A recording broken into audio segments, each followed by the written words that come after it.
So welcome to Unit 4 of our Horizon Report discussion. Same team, John Reese, Don Wiedemann, Brian Wilson, and Scott Tesh. This week is all about digital citizenship. The first ISTE standard is for teachers, and it just talks about how teachers need to inspire students to positively contribute to and responsibly participate in the digital world.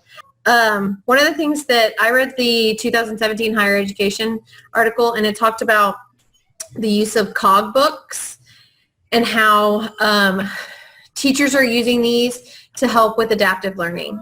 And it's actually an adaptive learning technology. And what it does is it makes it so that students, as they are developing through things, they can choose what they do first. And based on their strengths, obviously those are the ones they're going to choose to do first, and then the lessons modify based on that. Yeah, one of the things that the report that I read the higher ed 2017 report, and the same stuff about adaptive learning. But I also was looking at techniques they were using to establish just general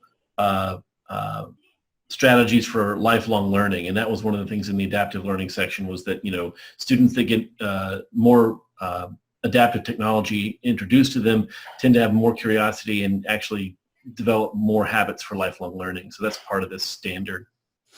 See, and one thing, I read the 2016 higher ed, and a lot of it talked about, there was a really great part of it that talked about balancing our connected and unconnected lives, talking about, yes, all this technology is really great, but what we really need to also be doing is teaching children and students how to separate the real world from the digital world, and being able to keep them from burning out of their technologies and things like that. They have to learn how to have that nice balance that I think like our generation is able to do, and some of our older generations, because we weren't growing up with like technology in our hands all the time. So something, Don, that you said about using all of the online and adaptive learning environment, the 2017 library Horizon report talked a lot about how the privacy of all of these and the data that they generate, and just how to keep all of that private and not share it outside of the institution. Because I know that's a really good trend going on right now with the content not too long ago. And that was one of the things that everybody came up and talked about was, how are you sharing data, what's happening, what the students put their information in the system. So now we're going to talk about the ISTE standards for students, and this is again about digital citizenship. I think, in the 2017 higher ed report, it was really not so much a guidebook on how to safeguard, but more, it just raised a ton of questions about how difficult it's going to be to manage all this stuff. One of the things when it was talking about mobile use, it said it includes concerns about how to mitigate student distraction, students' lack of clarity on classroom policies, and the lack of support for instructors. Yeah, I mean, one of the another parts of the 2016 higher ed talked about that you would think with digital literacy and understanding like how to, I guess, be a mature user of the internet, it ranked that millennials ranked last in all of the different, age groups that use technology and having a good digital literacy. Wow. In the Rasmussen College Study Digital Literacy in 2015, it reported that that 1 in 4 millennials wants to improve their digital literacy, but 37% find the internet scary, more than people 35 and over. Mm-hmm. Wow. I mean, it's crazy to me. They know how to use it, but they don't know how to use it properly, or they're unaware of really how far the internet goes. Yeah, I think that's true. Just thinking of my students, like they think that Google is like a website, and I'm like, no, that's a search engine that leads you to other websites. And they don't understand that that's just a place to kind of direct you. It's like the roadmap. They think that that's a site, like especially when we cite things. And kind of like what you were talking about, like they don't really know, like they use their apps like Musical.ly and Snapchat and Kik and all of these other things, but they don't actually know what the internet can provide them. Well, in the 2017 library report, they talk a lot about intellectual property. And I think growing up as a kid, I didn't really understand what that meant until probably in comparison, I should admit, just recently, going through and using software for backgrounds and stuff. So they're so many different little aspects that they're just not aware of. There's teachers we're going to have to help our students understand.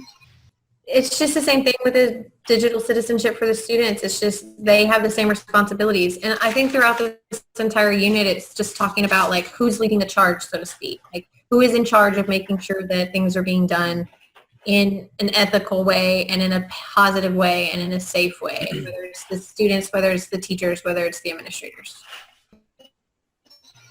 So for the ISTE standards for coaches, again, we didn't really see much in the Horizon report, but one thing I did notice was in the 2017 library, they did talk a lot about how their corporations that are doing, not corporations, but funded projects like the All Aboard project and the Library Freedom Project, and what they're doing is providing kind of a framework for schools to use, or at least to reference back to. So that is something that the coaches can use and look for in the Horizon report, but it doesn't explicitly talk about anything that coaches should be doing or looking for or developing.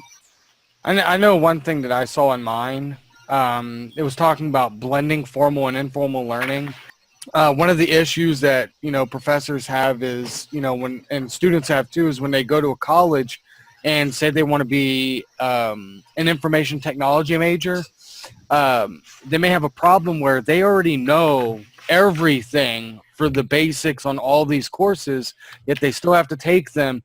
And so it becomes an issue of trying to figure out how can universities set up more informal learning credits for classes and things like that. Kind of like what Brianne was saying, at our school we have a digital citizenship program. Ironically, they do it at the end of the year, which I think is a little silly, but it was actually led by our librarian. And so what she did basically, she made it fun and interesting for the kids, like you said, like a post type deal where they can, read off of each other's and feed off of each other. Yeah, I think we're all saying here, there's not really guidelines for coaches in these reports, but even in the discussion on artificial intelligence, there's a concern about, and I'm thinking it would rely heavily on the coaches to make sure that the environments and the technologies are being used aren't being used improperly. And so, with the AI stuff, there's skepticism about the ethics of AI and how it may hamper progress. The World Economic Forum cites learned biases such as racism as a major concern, questioning humans' ability to prevent such unintended consequences. So for this one, it's the standards for administrators, and it's digital citizenship for educational administrators, model and facilitate understanding of social, ethical, and legal issues and responsibilities related to an evolving digital culture. So one of the things that I saw in my article was talking about basically keeping the education relevant. This is one of the wicked challenge from the 2016 article. And it's making, administrators are going to be tasked with making sure that they're keeping the things that, the technology relevant. Yeah, in terms of for administrators, it's a huge challenge. And with all these technological advances, there's all kinds of questions. This one is about the Internet of Things, this particular challenge that I was reading about in the 2017 higher ed report. It says administrators must consider ethical implications of student data collection and prioritize security, transparency, and privacy. There's a huge number of ethical implications that administrators have to decide about as this stuff comes on board, because it's coming really fast. Mm-hmm. Yeah, definitely. And, kind of to feedback off of that, it's the fact that there are so many different technologies and new things that I'm sure are brought to the schools all the time, just thinking of like smart cameras and smart boards and document cameras and things like that. So the administrators, A, choosing what it is that they want to use in their schools, B, what do they want to use them for, and also C, just making sure that they're being used correctly.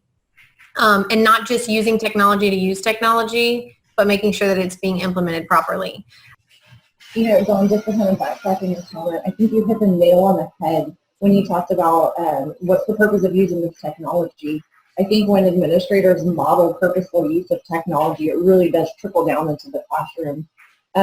Just kind of going from my day-to-day life, whenever I'm about to open a new account for anything, I think, okay, wait, why am I going to open this new account on this site instead of just using the Facebook login, or just the way that teachers sometimes, I know on our campus, we pick up the new fad. When we hear about it, we get excited and we think of ways to engage our classroom, and we want to do what's best for our students, not thinking necessarily of the immediate implications or the long run.